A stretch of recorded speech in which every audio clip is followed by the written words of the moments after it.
Welcome back, everyone, to the LEC. The reigning champions have turned things around and are now just one win away from a rematch against Fnatic. I don't know about you guys, but I was so excited for this series. I was really hyped after Game 1. I was still considerably hyped after Game 2. Now I'm still hyped, but I can't find my hype for Rogue anymore. What's happened? What's going on? They went back to the draft that they did against Fnatic the first time, and after some shifts in bans, we noticed that the flame is gone. The flame of the 2v2 mid that gave them advantage. The spark. The spark, yes. The spark is gone.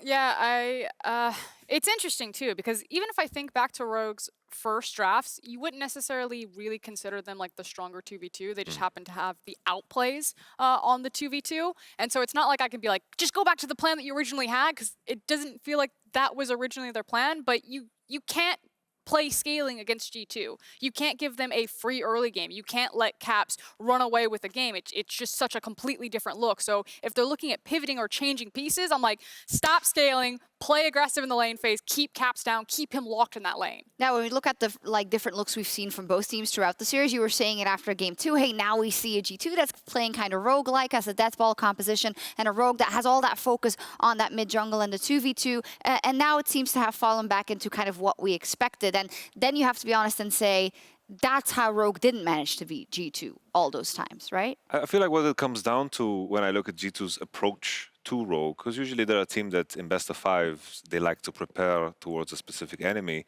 In the games that they've won, I feel like there's always going to be a turning point in game where their champions just make more sense. In the second game, we had the Taric. Regardless of what happened in the early game, they were always fine because they knew they're going to reach that point.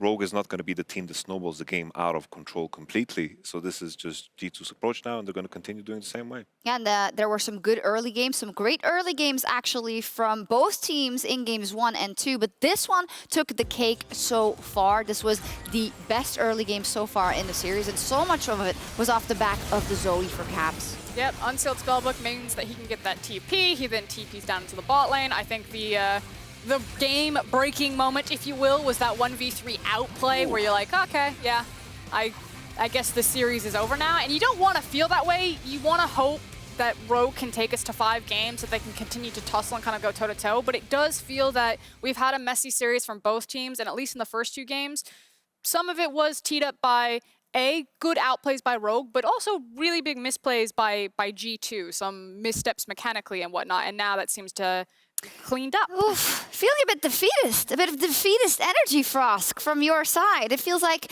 you don't really know what Rogue could possibly do, but they are #1 in the regular season for a reason. They stomped that Game 1. There has to be something. There has to be an avenue for them to go in this next game, Yamato. I feel like they need to just surprise us again like they did in Game 1. Because this last game that we saw was what we expected. This is just G2 being stronger in the early game and the Rogue doing nothing innovative to kind of break that mold. They need to shock us, they need to show us something new, because I think game number 3 was why everyone predicted this to be a G2 sweep.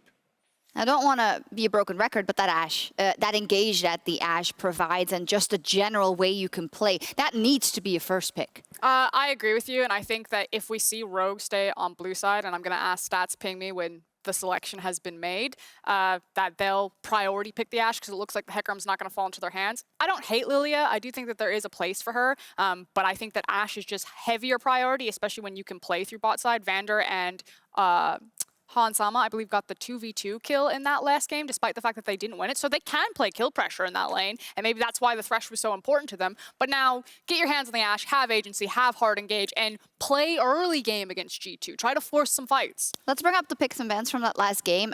To answer your question, Frosk, Rogue is on red side. That is what they picked. So where do we go? So obviously what's really interesting here is that teams will prepare blue side and red side draft strategies, and it feels like Rogue are finally like, okay, this isn't working. We've done, our previous strategy, our prepared blue side strategy, so now let's try our red side strategy. Now that does mean that you're either going to ban the Ashe from red side, or G2 are absolutely going to priority pick it. And then I'm curious if they don't ban Lucian on red side, and what they're trying to get is they're trying to get Inspired's Eve and the Lucian pick, the AD mid laner that unlocks the AP jungler like the Evelynn.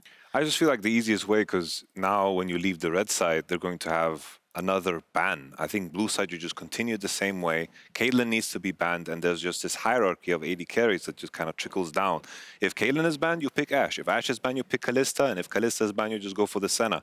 And I think as long as you remove the Hecarim, the Lucian, there's no Evelynn if there's no Lucian, I think you're all good for G2. I mean, what we can think is going to happen now is there's going to be an Ashe ban. If Rogue is on the red side, there's going to be a Caitlyn ban no matter what. So we're going to fall into a Kalista Senna situation. How does that change your prediction possibly for this next game? I actually think what Rogue should do is they should ban Caitlyn because I think that champion's way too broken, and then they should just throw target bans at Caps. Take away the Zoe, take away LeBlanc, but leave the Ashes open. I think they're fine to do the handshake on the Ashe Senna. Like, what? I don't think you they'll play Kalista. No, like, because I understand, but now that I'm thinking about it, I'm like, the most important thing is, I think, changing up the jungle champion pool, and the Hecarim will be taken away from you, and I don't think Lillia is that successful, and if they do get Ashe Lillia, Cleanse becomes that much more powerful. I think it is about the Evelynn for Inspired, which means it has to be about Lucian. Okay, you got me hyped again. There are possibilities I'm like here. Inception. I'm like, okay, I think Rogue can do it. I just got to do the math. No. Thanks for doing the math, and we'll see if Rogue has done the math and if they can force a Game 5 as the teams are ready for picks and bans. Thank you. Thank you very much. Yes, we are on air for the LEC Summer Semifinal. G2 are 1 game away from a rematch with Fnatic in the final tomorrow for a shot at the #1 seed at Worlds. And for Rogue, this was a series to prove themselves against the defending champions, to prove the individual players could match up and as a team they could compete. And we saw that in Game 1, and now I'd like to see it again. Now the pressure is on. No more room for error. G2 are on the blue side. And what do you think is going to happen with this pivotal Ashe? It has been so heavily discussed by us, as well as the analyst desk. Ender, do you think it's banned, or do you think it makes it through? I mean, I feel like it almost has to make it through. There's too many things that Rogue have to ban away over on the red side. So the bigger question is, will G2 first pick it? And I think that we learned from their series against Fnatic that yes, they absolutely will first pick that champion. Well, let's see what gets taken off the board, because now the responsibility falls on Rogue to have to ban away the Caitlyn. The question is, will they also ban away the Lucian? No, that's going to stay in G2's back pockets. I imagine that we're going to be seeing the Hecarim taken off the board, deny that comfort pick away from Inspired. They're also going to remove the Thresh, okay? So they don't want to give something like a Thresh Senna over to Rogue. So this is the first time that we're seeing Rogue on the red side. They chose that as they lost the previous game. And I do find it interesting that G2 is still banning Lucian even on the blue side. Don't want to play that themselves, denying that from Rogue. The GP is gone as well as the LeBlanc. Yeah, so the Lucian could mean two things. A, it means Jankos doesn't play Evelynn. B, it means Jankos plays Evelynn, but he doesn't want Fnatic to know that going into the series tomorrow, assuming they move on here. So that could be interesting as we move on. But of course, Rogue ban away the Hecarim. So not only does this leave the Zoe open, but now the Sett is there too if Jankos wants to take a champion that can play super hard around Caps in the mid lane. I mean, Sett has been banned on blue side from Rogue every game but this one. So that's the Ashe lock-in instantly for G2 and for Perkz. And what does Rogue want to run into it? They've tried the Senna, they've tried the Aphelios. I think they're going to do Lillia again, dude. I think they're going to do Lillia and they're going to do Senna. That would be my expectation. Okay, Kalista pivot. Don't know how I feel about that. We talked about it in Game 1, about how Kalista into Ashe, not really the best matchup. You do get outranged, but I do like the high priority on the Nautilus, because I think this duo in particular gives you a lot of agency, a lot of playmaking, especially around level 6, and as the analysts were looking for, a little bit of a shake-up. Definitely an easy way to play through this bot side of the map. And VandeR on a roaming champion maybe can have some impact around the mid lane, but that's going to be really hard, especially if there's a Leona in the mix, because now you have that set. So Jankos is going for that champion, and if you get another strong roaming champion next to the Sett, it's not even just about the mid lane 2v2 anymore. It expands into the mid lane 3v3, and I think Leona could be an excellent option here for G2. They have so many hard engaged tools to try and shut down Rogue. It is locked in, it's confirmed now, and no solo laners yet for G2, so I want to see what direction that's going to go. I definitely have my eyes on Finn with the Gangplank banned away. Ornn is open and available. They want Akali? It's been a pretty high priority pick so far in the series, and G2 did ban it away in the past. Rogue have the option to lock that in right now. But against a Sett, ooh, they do go for it here. So Larssen definitely wants the pop-off champion in the mid lane. But again, you gotta figure out a plan of attack around this middle lane, because you know that Jankos is going to want to live there against this Akali pick. And the question is, what is Caps going to run into it? He has a lot of time to think about it. They already know roughly what you anticipate Rogue are going to do, because every time that Akali has been paired up with the Hecarim in the previous games, it was very early ganks into that middle lane, and or mid immediately. Rogue are removing options, so the Orianna is taken away, and one of Finn's potential top laners in Shen is banned as well. Shen ban is quite interesting. I think it's largely to prevent Rogue from being able to play through the bot side of the map. Remember that Rogue will, of course, get counterpick this time round, which means that G2 could be considering some blind picks and they want to remove some potential counters. Yeah. Right now with G2 having so much playmaking around the bot side, they already got rid of the GP and now the Shen, so it's the top laners with global abilities, right? They can really shake that up down there, so I do like that idea coming through from G2, and I wonder, do they toss the Ornn ban in there again? I feel like I would really like to see Finn return to that champion offer, even more engaged for the team. Oh, okay, so they're going to take the Renekton off the boards. What kind of top laner are you thinking? Like, things that a Renekton and a Shen might actually do well into. I mean, I wonder if like Wunder wants to go for the Camille or something like that, right? Oh, that's a good point. Strong playmaking in side lane, and also against an Akali, that ultimate is a giant snare, so that Akali can get caught in tight corridors. I do quite like that. All of a sudden you have Ashe CC Sett. You can really set up for the rest of your team. Well, you did say that Lillia was going to be the option for Rogue. It is locked in the second phase, and I don't like it though. tell me why. Well, because I think the thing about Lillia is her gank setups are really weak, and at level 6 I think she's fine, and I understand how she can do very well into the set as well. I just think that if you're going for more of this early game playmaking approach, if you're going for a little bit more of like a skirmish, dive heavy, I don't know, I just feel like Lillia doesn't fit into that. Oh my word. Okay, so expecting this in Caps' hands. I mean, it could also be top. Wunder used to be a big Irelia player. Let's see what gets locked in elsewhere. Okay, let me take a look at the numbers. Top lane, so top lane Kennen, mid lane Irelia is going to be my guess. Yep, I would assume Caps that. is undefeated in the LEC on Irelia, 5 wins, 0 losses. Yeah, this mid lane matchup is going to get really, really spicy too, because I think Irelia, her E has a bit of a faster travel time. There's things you can do to make it go a little bit quicker so that Akali can't actually dash out of it. So you can set up CC, and again, it's about fighting around mid lane. So having Sett next to you is going to offer you so much. And then throwing Kennen into the mix against such a low range composition, I think Kennen is actually the champion that blasts this draft into a huge win. No, you're completely right. G2, they expected the Akali to come through. They banned out some potential other top lane options that Finn could go for. And by locking in the Kennen, it's almost an assumption that you're going to get an Ornn matchup too, because that's just the direction that Finn has been going in with regards to providing that engagement front line. So they get, even with counterpick, a winning matchup for Wunder in the top lane 1v1. Caps feeling himself, locking in a skill matchup in the mid lane as well. G2 feeling very confident and probably very happy with the draft they've got. Everything G2 have is to shut down Larssen, right? They can play through mid lane early on. Kennen can reveal Akali in her shroud with ultimate plus W. You see the line going towards her. So G2 have everything they need to shut down Larssen and stop him from carrying Rogue. It's going to be such a difficult time for Larssen in that middle lane, and for Rogue, this is the last potential option. If you lose here, you are done. You take the 3rd seed at Worlds, and it has been a fantastic year, but I would like to see more. The one thing that I do want to call out, Vedius, you talked about how the Lillia needs some gank setup. Well, we're on to Summoner's Rift. And I think when you look at some of the tools that you do have from the Ornn, the Nautilus, the Kalista, there could be some options there, but will Inspired and Rogue have enough time to get those levels and get that CC? Okay, that sounds great, Quickshot. Love it lots. However, gotta talk about mid lane, right? I'm sorry, this is by far and away the hypest thing. I love mid lane matchups. So Irelia versus Akali is really interesting, but ooh, hang on. What are these cheeky level 1 plays up to? Rogue have their eyes on Caps.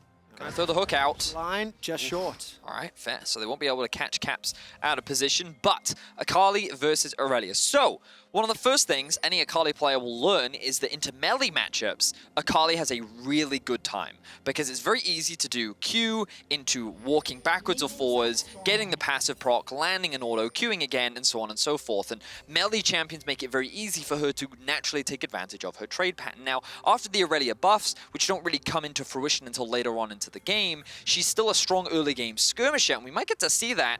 Oh my word, G2, I'm going to walk straight over the ward though. Zenith Blade will catch on the VandeR. Here comes Finn, he's flashed forward and gets a knock up.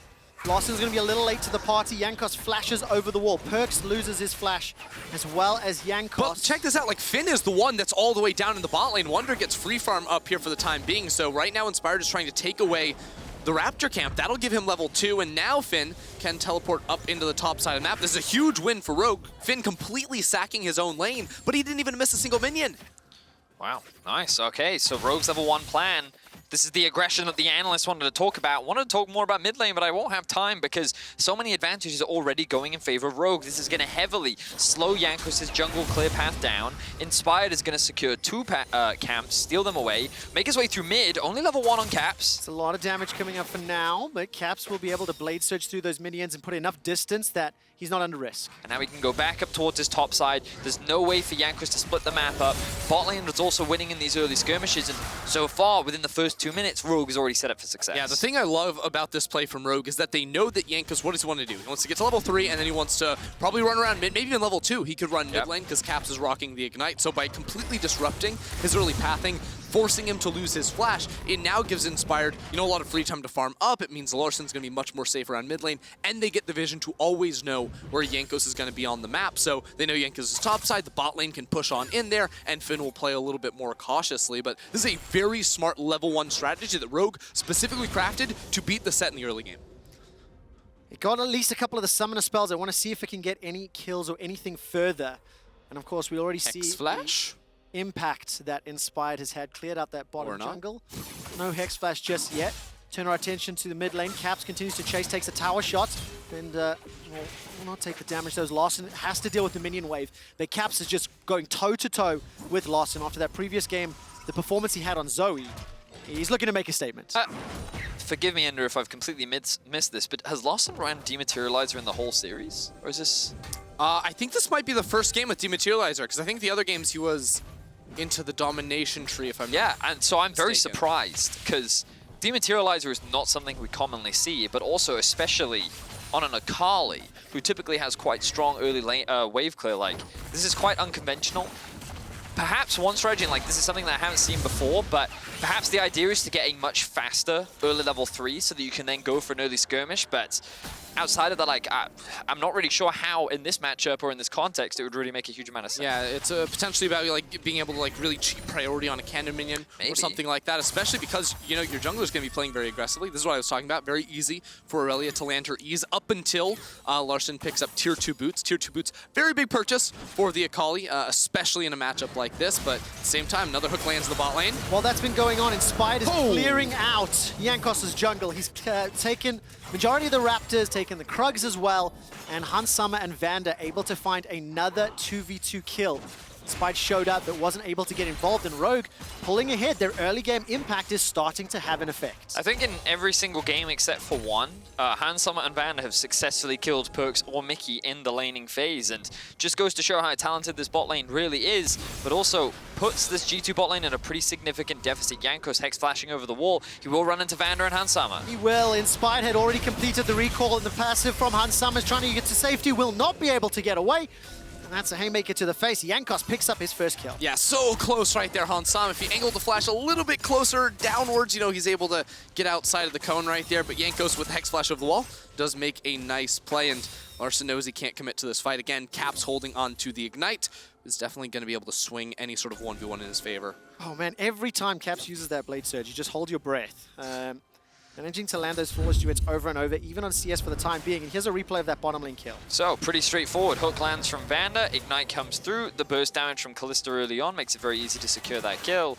What Rogue don't realize is that this Hex Flash Sett is going to come in Why from did over he the wall. recall here? Like, they could have just run into their lane and recalled there. Pro player questions with Ender. It's the things you ask, and here Jankos comes in with all the style. Holy cow, he looks cool.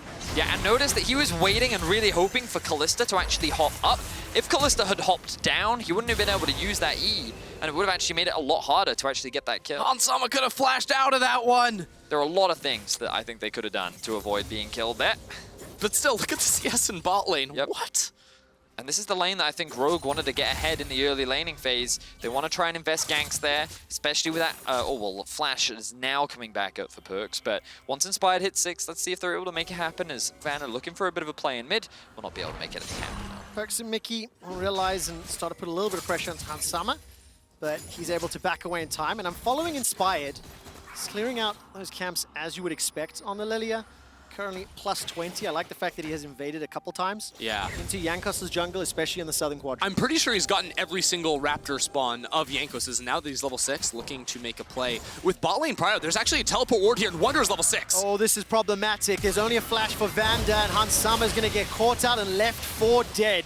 Manages to put some damage down onto Perkz, but they're going to split up, looking for each kill. Hans Summer's just going to make his way to the tower, and the kill will be donated away to Perkz. And actually, it's Jankos that picks that one up. A little bit of, this is mine now. But 2 kills to 1, even on gold. And that ward has been there a couple times, actually. We pointed out in the previous game, but G2 didn't get the option to pull the trigger. You know, I'm not quite sure if Finn used his teleport earlier in the lane, because this might have been a situation where Wunder sees the little pop-up in the text bubble that says Finn switched his teleport to ignite, and he's like, well, this guy has no one to ignite. Like, now he doesn't have a TP. We can make this play, and they have the deep vision. Now Mikyx jumps on Inspired. Let's take a look what Larssen can do. He's stepping into both Jankos and Mikyx. Caps is arriving as well. Do Rogue decide to commit? This is now 2v3. VandeR's making his way, and that's so much burst damage from Larssen. He's hiding inside the Shroud for now. Gets the burst damage down onto Caps. There's the flash forward from Inspired as well. Defensively from Caps, and Larssen gets himself the double kill on the Akali in the first skirmish. Rogue pull ahead once again. That's the Larssen Akali we like to see right there, punishing Mikyx and Caps big time for the over-aggression, and that allows Inspired to get once again inside the enemy jungle. So small setback for Rogue bot lane, but they fire back strong. I think you summed it up very nicely there, and the Larssen-inspired duo coming up clutch once again. This was the duo that we needed to see in order to challenge G2. And it looks like that they're coming up clutch right now, but VandeR may have overstepped. He does have his jungler nearby. Hook Hans lands. Summer's level 6 as well. If he wants to throw a Nautilus in, he can. There goes the Fate's Call. Mikyx's going to be the target of Hans Summer, and then they turn their attention over to Perkz. But here comes Jankos as well. Hans Summer left alone under the tower as his jungler and supporters start to back away. The tower aggro's picked up thanks to the Rend, and Perkz will get himself the kill. So it ends up being a 2-for-1, but Rogue's still in the lead, plus nearly 2,000 gold. I don't think Hans Summer's too upset with that result, though.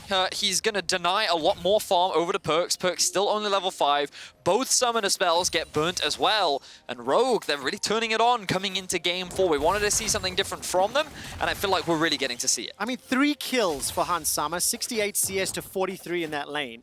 Finn, who is the member of Rogue who's struggling at the moment, he's only down a little bit of CS, but the carries are starting to get very far ahead. Yeah, right before this play, Inspired was actually starting a recall, and he said, forget that, we're going to make this play down bot side. So Mikyx does step in front of the hook, which is nice, but he didn't realize Inspired was there, didn't have the vision, that ward not able to catch that one out. So Mikyx instantly falls, and then Hans Summer asserts his dominance over Perkz. He doesn't care, the man, trades him 1-for-1, that's fine. Hans Summer came to blood. I think as soon as we jump out of the replay, there was some action happening in the jungle, taking stock of the situation. It doesn't look like anybody died. And looking at summoner spells very quickly. Ooh. Nothing invested just yet. Wow, 85 CS to 47 in the bot lane right now. Of course, Perkz being swapped up towards the top side means Hans Summer is just solo free farming in the bot lane. Finn taking a lot of damage. He is indeed. VandeR will be the next target. Slicing Maelstrom hasn't been targeted just yet. Wunder finally throws it down. VandeR will get taken out by G2. Is now turning around. There's another double kill for Larssen. He's now 4-0. Turns his attention over to Perkz and still got the perfect execution available to him. And that's another kill going the way of Rogue, this time picked up by Inspired. 8 kills to 4. It is a sizable lead. I mean, that's just such a huge roam up there. Larssen working with Inspired to punish the dive from G2. G2 committed everything up into the top lane, but it is Larssen on the roam and not Caps, and that is a first for this series. Everything is just going right for Rogue right now. Their bot lane is absolutely dominating, extremely far ahead. Larssen is sitting on 4 kills. Inspired has been winning out in a lot of these early skirmishes. I was skeptical with the Lillia, but Rogue, their level 1 planning, the way in which they've punished the Sett, and how they've utilized a lot of the level 6 power spikes of Akali, they've been able to come out ahead repeatedly. Yeah, and it all boils down to Inspired and Larssen. Like the games that they've done well, those two individuals have been able to be unlocked and playing around the map. And games that they were shut down and Caps was unlocked were problematic. So Rogue looking very strong in game number 4. If they lose here, they are done. If they win, we go to game 5. And Fnatic is watching with bated breath to figure out who they will be facing tomorrow in the Summer Finals. Right now, G2 are pressured to make a play, and that's why they're going up to Herald, because bot lane is a dead lane. Because of how strong Hans Summer is, you can't really go down there. Cap solo, not going to be able to make that happen, so they're pushing top lane while picking up Rift Herald. But Finn here, he's switched over to Barrier, so it's going to be really hard to dive him. So while Rogue are able to convert this tower into the Dragon as well, I don't think that top lane tower is going to drop anytime soon. So how did G2 then claw back this deficit? You've got a fed Akali, a fed Kalista, you've got the frontline tools of, Finn on Ornn and VandeR on the Nautilus. So how do they do it? Well, I think they need to slow the game down pretty dramatically. Ender and I spoke pretty extensively about how effective this Kennen can be against this composition from Rogue later on into the game, largely because of the short-range comp of Rogue. Well, speaking of Wunder, he may end up dying now. Oh, that's the ultimate from VandeR into an easy dredge line, and the kill will be donated to Hansama. What do G2 do with the time? Pressure in the top lane, and nothing in the mid lane as Larssen is holding that tower steady. Yeah, so, game plan was to try and slow the game down, but obviously Rogue are not allowing that to happen, and they're utilizing the power of this Kalista to move around the map. They're not going to commit to that tier 2 in the bot lane, so they're going to reset, actually roam up towards mid. See if they can get a bit of a pick onto Caps, but G2 not going to stick around long enough for that to happen. And we never really got to see a really in-depth look at these two mid laners stacking up against each other, how this mid lane matchup plays out, because Larssen have just been picking up kills everywhere. They've been looking for roams. The early skirmish did not go in Cap's favor, and now this Akali is going to be online. Oh, a Gunblade at 13 minutes is insanely early. Larssen working towards that level 11 as well. 2 points in the ultimate is going to be absolutely devastating. And yes, while he does have to be afraid of Wunder, if he can just one-shot Wunder before the fight even starts, then that's really not going to matter. I mean, the other thing too, when you're playing this Akali, you're in the precision tree, so you have Legend Tenacity. So even though there's a lot of hard CC from the side of G2, Merc Tread's very likely going to come through as the next item for Larssen as well. So has a lot of ability to shrug off that CC, and unless the damage is there from G2 to actually burst through Larssen's HP bar, the CC, the vision that Kennen can provide is not going to matter too much. Definitely not the case. I thought Jankos may have been in some trouble there. Walked across that control ward just a couple times, and as he stepped back to clear it out, Rogue were a little late to arrive. They have replaced the vision. Still 3 minutes to the next dragon. They've got the first Infernal, and next will be Mountain. But it is a fantastic, fantastic turnaround in the early game. I'm going to go back to that level 1 that you were talking about earlier, Vedius. Clear game plan, relatively well executed. They got the early flashes, and then they converted that into some tower dives. And look at this. There's another tower dive on the cards. Perkz gets just obliterated with the Call of the Forge God. They can't get any more into the tower, but they'll get the kill and just potentially wait for more. Wow, okay, well, that was very easy from Rogue. Wunder now going to face check. Oh, that's a lot of damage onto Wunder, and he's going to get just run down and destroyed. The Slicing Maelstrom does so much. There's the flash from Inspire to finish the kill. But man, that amount of CC actually was extremely effective against Rogue's comp. And now a couple of when does it end? From Hansama, dredge line as well. Hansama will be able to pick up the rend kill. That's the 12th in 15 minutes against G2. Rogue, we wanted to see a pivot from them, and they've done exactly that. Domination pretty much across the board. The top side of the map definitely fell behind early, but this Caps pick, remember he picked Irelia into the Akali, they weren't able to make it work. They got themselves the Sett, they insta-locked it, now they're getting bullied all around the map, and it feels like that while it initially seemed that G2 knew exactly what Rogue would do in the draft, now it seems like Rogue came in with a game plan, they shook things up, and they're looking dominant here in Game 4. Yeah, I mean, I think it's fair to say the last few minutes from G2 have looked dreadful, but Rogue came in with such a good plan, completely shutting down Jankos from the start of the game, and now all they have to do is camp brush, and they're going to get free kills. But Larssen, his roaming too, he's been on point, and he's looking for Mikyx. Oh, there's a lot of damage coming out. That's a flash away from Mikyx, a dash over from Larssen. No Maelstrom available for Wunder, so he's on the retreat. Backup from Rogue is coming up, and I do want to just compliment again Rogue back against the wall. Extremely dominant defeat, a dominant victory in favor of G2 in the previous game, and they commit to a very early strategy. They get their advantages, and they show that they can compete with G2. This time around, Larssen's Akali is finding all of the skill shots that he needs to and the appropriate skirmishes, and Rogue are poised to make that push onto the Nexus. Rogue is looking to give you that Game 5 Quickshot. They're definitely looking strong. And I think the greatest thing I think this game is demonstrating is that with the right draft, with the right plan, Rogue can challenge some of the best. And like, it's fair to criticize some of the performances that we've seen from G2, some of the decision making, but I think you can't take away from the fact that when we saw what G2 did in Game 3, the fact that Rogue was able to suddenly pivot off the back of that, come in and look this convincing in Game 4, I think goes to show how much growth this team has made within the year and what they are now currently capable of. And if they win this game, they're only one game away of making their first ever finals. They can get that rematch against Fnatic. Both G2 and Rogue looking and hungry for revenge, as now they have their eyes set on Wunder. Yep, Hansama is going to chuck VandeR in. The ultimate from Wunder will get thrown down. We'll stun up Hansama and VandeR for just a brief moment before the 7th kill is secured for Hansama's Kalista. Okay, Caps, what can you do? Jump onto Finn. Flawless Duet was great and continues to trade. Has a level advantage over Finn. He Gonna has dash Ghost, away. so you can't catch. I mean, the rest of the team is coming, but G2 are losing their base. Oh, Bella's Breath Ashe Arrow will negate the Ashe Arrow, and as you say, the rest of G2 will help out securing the kill here in favor of Caps, but Tower falls in the bottom lane, and Inspired will pick up the second dragon, and I think Rogue will be pretty happy with that trade. Yes, they lose one, but they get more objectives, which ultimately will help them out. And we're playing for Ocean Soul as well.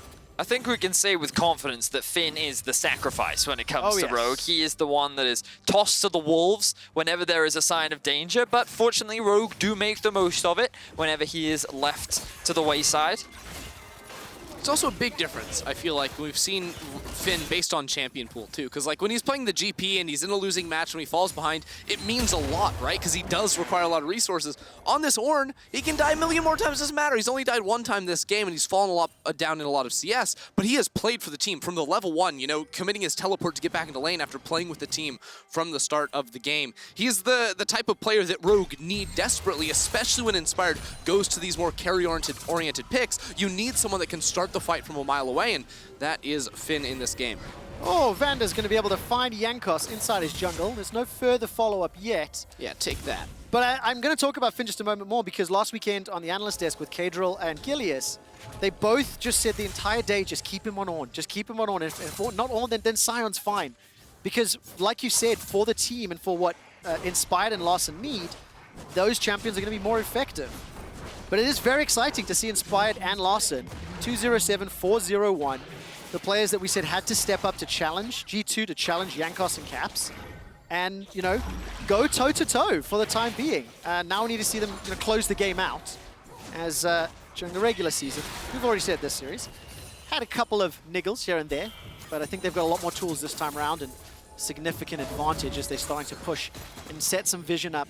Yeah, I think that Rogue would have to really slow the game down and would have to make quite a few mistakes for G2 to come back into this. The item difference is just so huge. Just look at the AD carries, like Blade of the Ruin King on the left, 2.5 items, including the Blade of the Ruin King on the right for the AD carries. Gunblade, oh, I mean, okay, so both mid lane is relatively even, but this Kennen is also very weak, and it's going to take a long time for G2 to get to a point where they can really contest the power that Rogue does have. And in the meantime, Drakes are starting to stack up. The next Ocean's going to be spawning in about 2.5 minutes. It will, of course, be the Ocean Soul.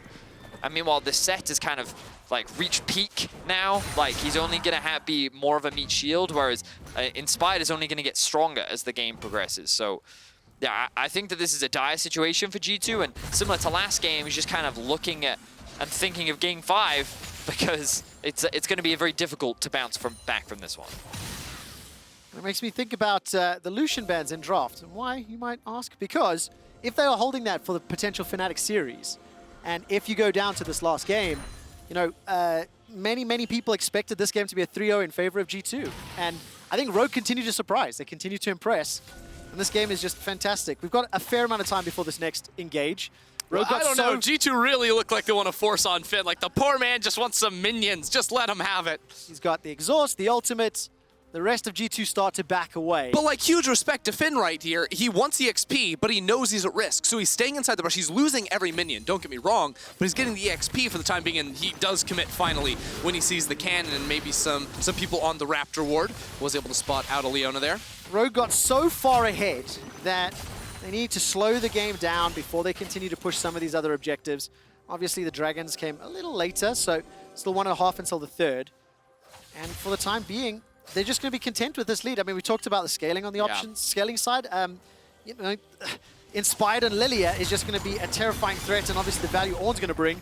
as there is some pressure here, but I don't think anything's really going to happen. I think the game might seem like it's going to grind to a bit of a halt right now. Rogue are going to be able to take this top lane tower uncontested, but because Rogue took their first Drake so late into the game, usually like in 2 or 3 minutes with a lead like this, you'd expect there to be a soul up for grabs. But because it's going to be a little bit more delayed, 6+ minutes until we find that type of fight, I would almost expect G2 to hand over this next Drake to Rogue. And then Rogue, unless G2 open themselves up and get caught out, you're not going to be able to find a fight too easily. Very much agree. As we say that, though, Mickey's looking for it. Solar Flare comes down. Caps is looking Arrow. to engage. The Flawless Duet can definitely help out here. That's a big stun onto Larssen. He's going to use the Hourglass and dash away to safety, throw the flash as well. Chase Can't lock him down, wow. from G2, and they cannot kill Larssen. A lot thrown at him. And there's 20 seconds until the next dragon fight. They do get his flash and ultimate, but it's the exchange of Mikyx, and I think that the fact that he won't have that for the next engage is obviously going to be difficult. Larssen won't have his ult for the next Drake fight, though, and I think this is an opportunity that G2 could go for, but the fact that they sent Caps to top lane when he has no TP suggests to me that they're going to concede this one over to Rogue. How are you supposed to fight Hansama? I mean, he just finished Death's Dance. G2 already don't do a lot of damage with the items they're on, but when you're just facing down a tank that's also an AD carry, you're going to have to give that one up. He's actually the highest level in the game. Hansama's been solo farming as well, 249 CS, 23 minutes. Like, the man's a beast right now. I mean, this is just going to give Rogue even more options. Oh, no. To close the game out. Look how much gold he has. Unbelievable. Plus 3. He literally has the combined gold of Finn and Jankos. Well, the thing that is sad. The most impressive for me, though, is that Rogue committed to the strategy of playing around that bottom lane. They spent a lot of resources to go down there and push into the jungle, and both Larssen and Hansama have been the beneficiaries of this. When Rogue are in the lead, they are very good with the lead. It's something that we talked about a little bit earlier. And we've got a mystery circle popping up to say hello. I mean, it would be crazy if Rogue would be able to make it into the final. There's only ever been 11 teams that have made it into the LEC finals. Wait, only? Correct. I mean, 11 teams is still quite a lot. But when you look at the victors of those 11, there's only been 3 that have been able to actually lift the crown. That's a good point. And it does look like Wunder will get some damage here onto Larssen. Actually, a lot of damage onto him. Well, the Forge Guard won't work out. Oh, and Larssen finally goes down. But G2 are at risk right now. Oh, That's the stun. That connects onto Larssen. G2 need a few more picks like this to come back into the game. Larssen is going to look to escape. He'll have the Shroud for just a moment. Caps will be looking to find the kill. No flash available for him, and the Shroud will just buy a couple of seconds of time. Ooh. The Flawless Duet won't really But, I mean, right now, Rogue are on the Baron, so they're just delaying so much time. Caps has to commit the flash in, and then there's Azonia's Hourglass on top of it. So now Jankos, he's outside the Baron pit. Oh, he was trying to look for a word. steal. It's not going to happen. Oh, he doesn't How land the is he stun buying either. so much time? The Baron was picked up. Thank you for calling it out, and I was so focused on the trade, I didn't even notice it. So Rogue again, they trade one player for objectives, for control, and to push this advantage further. Yep. Beautifully played by Larssen as well. And notice here, props to Wunder, he pretty much lands this combo flawlessly, comes very close to getting that kill onto Larssen. If he had a little bit more gold and more itemization, he might have been able to get that solo kill, but then the arrow comes through from Ashe. Look, so right now, Larssen's trying to leave Finn out to dry, but if Finn was a real bro, he flashes into the arrow so that Larssen can get out of this one. Excuse me. Wasn't quite able to react in time for that, and let's see, Perkz comes through, chases down the Finn, is forced to flash to avoid the knockup, and then Perkz is already a little scared of Larssen because he doesn't want to get too close, and his eyes are set on trying to get that kill onto Finn. Oh, he actually gets baited back as well. Nice sidestep coming out from Finn, didn't recognize that one. But then we see Larssen with the use of the Zhonya's, also gets all this healing from the Gunblade as well, doesn't walk into the stun either. Forces Caps to use his flash, will get a shutdown, but Baron goes in favor of Rogue, and they want to keep the pressure up. Such a fantastic series from Rogue already. You know, they have been heavily talked about and criticized and discussed on socials because of the 2 series they've already played in playoffs. They'll be representing Europe at the World Championship, and I think this is a team that is perennially underestimated. And when they do play, their level and their consistency is of a level that you have to be the better team. G2 were not for a couple games. Might be going to game 5. Let's see what G2 can do to defend now. Baron for another minute and a half. Swirl Seed will connect onto Perkz, and that's a decent stun from Caps, but Perkz is just blown up in the middle lane. Yeah. Yes, he is. It feels like we're going to game 5. It Yep. feels, this is exciting and also interesting because the Sett have been banned multiple games in a row. It gets allowed through here, the first pick Ashe as well, and neither of them hugely influential this game. I think that it's crazy how online Rogue came and how quickly they were able to snowball the early game off of just a single level 1 plan by putting the Jankos behind. And they won so many successful early skirmishes. Now with the Baron, they break into the base and they look just as dominant as G2 did in game 3. They're looking to bring us to game 5. They're looking to play the Silver Scrapes. And Rogue are looking dominant here in this series. No doubt about it. 7 towers to 2, 7,000 gold up, a minute until the Ocean Soul. And they're playing this one by, by the book. Get the Baron, get the Soul, push it in. Don't risk another game. Don't risk your entire season on a crazy play. One could argue that G2's base push last week cost them in a similar way. Yeah, I love this from Larssen. He picked up an Elixir of Sorcery. He knows this is the team fight that ends the game. Rogue get Ocean Soul, blow out the candles. It is over. So Larssen wants as much power as he can have, jumping into G2's backline. And Rogue already so strong coming into this one. Hansama got his upgraded Blade of the Ruined King. Rogue are ready to fight. And they got such a huge advantage, plus 6k. A lot of that is obviously on Hansama, so Jankos. if he gets taken out, then that could be problematic. Jankos on the flank. But look at the damage already coming in. With the help of VandeR and the rest of the engaged from Rogue, they've got one.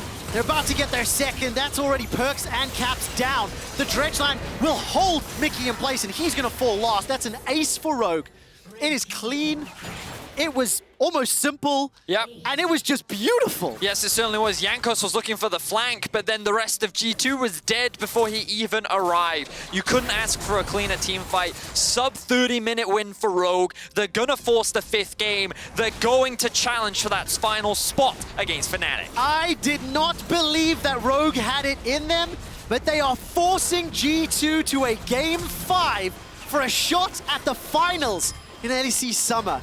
Oh man, what a fantastic performance. Rogue looking like they got their mojo back.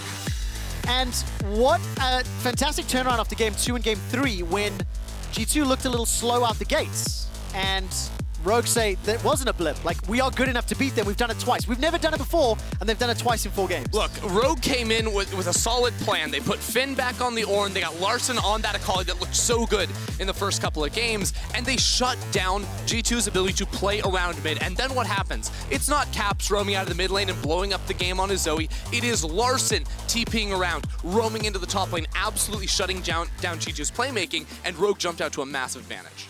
It's pretty crazy that G2 could potentially fall here. When you think about the last 2 years, when you think about this G2, this is the iteration that got Europe to another world final, and we've commented about how this G2 is the best European team that Europe has ever made, and now, like, no one would expect them to be in a situation where they're going to be knocked out of playoffs leading up to Worlds by Rogue.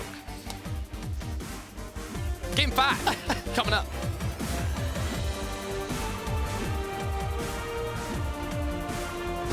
Whenever we find our mojo in this team, we're a really good team. The door into the wall!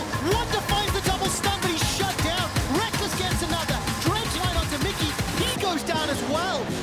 I feel like if we were to lose on Sunday, we wouldn't have redeemed ourselves. Facing in the wings, dredge line from Mikyx, buying so much time. Wimbo's going low and he's taken out and down. Now Cap jumping into the back line, looking for Reckless. Gets the kill onto Reckless, but how much more can he do? Selfbait is rampaging across Caps' face. And it's actually very possible to be the new kings in Europe.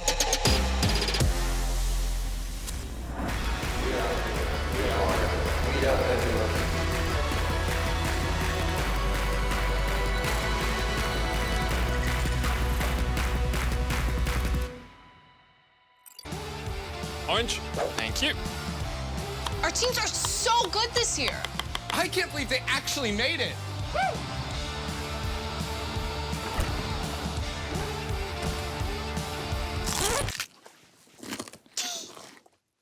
What? It's what champions eat. Beko Harvest Fresh preserves vitamins for longer by simulating the natural 24-hour sun cycle. Beko, eat like a pro. Have a bite. It's good. You ignore blue tick on my text and miss my call.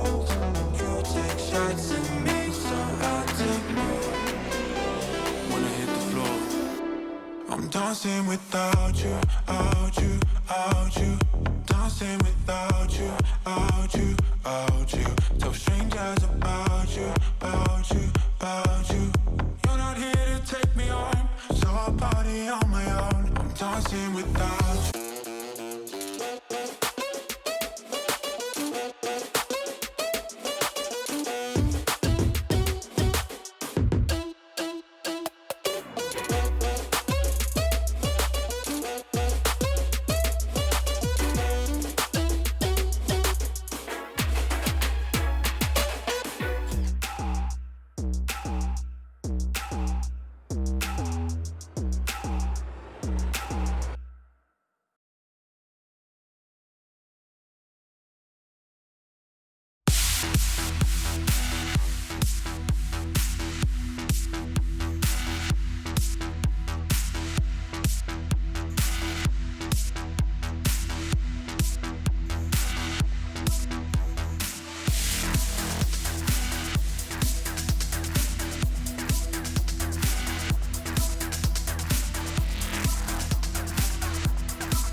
Welcome back, everyone, to the LEC Semifinals. Rogue had never beaten G2 coming into today, and now they are on the verge of doing the unthinkable and not only beating them, but beating them 3 times in a best of 5. And you know the rules of the game. That means you win the best of 5. Just testing you, seeing if you're still awake. I definitely am. And I said it at the beginning of the last segment. I don't know if I still have the faith in Rogue. I don't know if they can still do it. I don't know if they still have things in their toolbox. But Yamato, they did. They brought the juice. Like the Kalista. The Kalista Nautilus 2v2 killing a matchup that should be quite difficult. You know, it's a skill matchup, but they delivered. Also, Larssen on Akali is a very beautiful sight. And it's such a juxtaposition because I imagined Rogue would be the ones potentially removing an Akali because of Larssen's, champion pool. And then I thought they would be the one banning Kalista because G2 have been successful on it. But from day one, or game one, we saw that the Kalista just didn't have the firepower necessary to beat the Rogue bot lane. Yeah. And with that being said, oof. We'll get to that bot lane in a second. I do kind of want to talk through some of the thought process here. We already talked about how Ashe was going to be a huge priority. Yeah. You knew that it was going to be the priority pick. Rogue, of course, knew that as well, and they decided to take the opposite side of the matchup. But they themselves grabbed the Kalista. Now, the Irelia pick, while very, I'm going to say, big ego. Burger flip. On taking Irelia versus Akali. The reason why is there's going to be double AP jungle mid, and really like that pick. You can itemize into the wit's end. Things went really sideways though when Akali started picking up those kills, and then he had to switch up his itemization to Bork, but that's kind of the thought process there. But they flipped the coin. G2 thought that they were going to find the outplay, and they got smacked. So yeah, from an analyst perspective, when you see those drafts coming out, was it because, results-based analysis is something that we just do because we have the results, but it's not a bad draft. It's actually a good draft. No? I was super stoked to see this draft. This is like the G2 bread and butter draft. Yeah. You have outplay potential on mid lane on a champion that Caps can take over the game on. We really like Ashe. Big fan of Leona, even though there's not a lot of synergy there. And Jankos got Sett, which has been denied away from him virtually the entire series. I feel like, for me, just the issue is just with the series, with how it's been going. G2's victories came off of drafts just straight up were better after 10 minutes. This was a draft that is so focused on the early game, and this is where I felt like G2 have been losing most of the time, unless it was with the Zoe performance. I felt like this was the Magi doing the talking. This was they opened the Magi book and it was like, this is the draft. Let's pick Irelia. Let's just continue. Let's put Larssen in the grave. Let's quit the discussion. I mean, can you blame them if you have Caps? It's a best of 5. It's important. Let's talk about the early game, Frost. Yeah, and because of that early game, on the other side, Rogue's draft has so much agency in early game, has so much kill pressure, and I need to talk about the level 1 invade that came in. You're against the Lillia. You know this is going to happen, and G2 smartly predict this and try to set up a counterplay. Now, the genius maneuver to me was the fact that Finn was still there, and Finn hid himself and then came in for the re-engage. The numbers advantage means that your top laner's there. Wunder tries to grab the wave to get it to push into him. Finn actually denies a lot of that with the TP, and just super crisply and cleanly played. I do like that the casters talked about how they're interrupting Jankos then. They're making sure that he can't just Caps lane and disrupting it there. And now the bot lane. Hansama and VandeR have won both sides of this matchup. They won on the Ashe, they now win on the Kalista. They are going massive CS up. They are destroying Mikyx and Perkz in lane. It's so beautiful because the confidence was already shown when they played against Mad Lions, and I'm so happy it continues into this series. I feel like Fnatic had the big advantage in the bot side, and it has continued into this series too, where Hansama and VandeR, regardless of the matchup, just have an advantage too. And I think it almost comes back to the, I always hear how good Hansama is in scrims, and then it feels like in those clutch moments that he never shows up. Like, obviously, you can only play the situation that you're dealt with, but playing at home, I'm wondering if you're finally starting to see Hansama unlocked and seeing what was kind of always promised. And regardless, this is a super high stakes situation that they find themselves in, back against the wall. They know they have to win this next game, and they show us a completely different look again. But one thing was the same, and it was Larssen absolutely smurfing it. This time again on the Akali. He has had a monster series, even though, of course, Caps outshines him in some of those games, but this is kind of the toe-to-toe that I wanted to see, because there was a bit of an expectation, I think from you two as well, that we weren't going to see this Larssen because Caps would just take over the game. How have Rogue found the solution for this?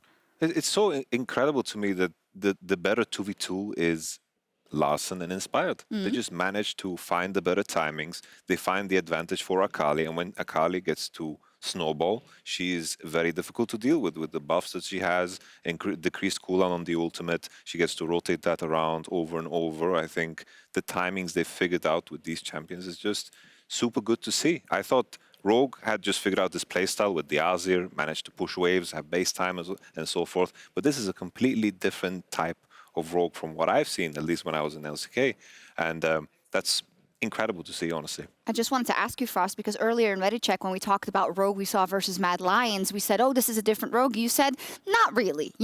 This is not completely different, just some other picks, but they do the same thing. What is it today? Well, I was just about to bring up the point of what's so cool about a series like this is that you can say that there is tape from the past to make a prediction like this. Like, we knew that Larssen was a good Qiyana player. He's played Akali in the past. Inspired has played carry junglers. Like, we knew all of this. But the thing is that this is the type of series where you define your career on it. Now you have the proof. Because this is the thing. Rogue and best of fives have never been that successful until this split, until this run at it. If they do beat G2, or even if they don't beat G2 at this point. if they do beat G2. If they do beat G2, this is now the moment where you're like, yes, this is where stars became superstars. And to pretend that they were superstars before going into this, I think cheats the real rise that Rogue and Larssen in particular have made this series. I love the way you put that. I also just want to ask the people at home to vote. Can Rogue take down the reigning champions? Vote now in chat. Yes or no, and they are so close. And you say even if they don't, but no, I think because of everything they've been fighting against, they now have the opportunity to button this up once and for all. All the people who kept underestimating them, even last week, even now, even when they have a match point versus G2 Esports. And we've talked so much about Rogue now because that's just very interesting, but we also need to look at this team. At G2, backs against the wall, reigning champions looking for that rematch versus Fnatic on red side for Game 5. What are we going to see, Yamato? I think it's just such a big deal that they get the red side. I think it's so important to make sure that they deny the Ornn pick, because I felt like Finn is so effective on it, because regardless of what happens in the top side, he's still an Ornn that will blow his horn. And I think that's super, super big. I think the key thing we have to pay attention to is, will Rogue just lock in Akali first 3? That's what is going to kind of define, I think, a lot. Because that 2v2, if Akali gets ahead, it takes over the game. If it gets behind, then GG. So I think just 2v2 mid, my gut feeling goes for G2 side. 50-50. Love it. Frosk? I think if I'm Rogue, I'm very confident that Larssen can play a skill matchup against Caps and that you can find the winning end of that. If I'm Rogue, I'm really confident that if you give Hansama and VandeR hard engage tools and agency to punish, that they can win there. And those are the things that I really care about. You know that G2 is going to fight you. So Rogue, grab as much hard engage as possible, grab an early game firepower, and just match them. Because on this day, you're better right now. You're better right now. People at home are completely conflicted. I've heard that there were 1,000 votes and they are completely spit down the middle. Oh, I saw it. There was 1% more there for Rogue. I saw it. You guys at home have trust in Rogue. They're looking to reach their first final in history and put an end to G2's reign over the LEC. Crazy. It's time for Game 5 and for Silver Scrapes. #GoRogue!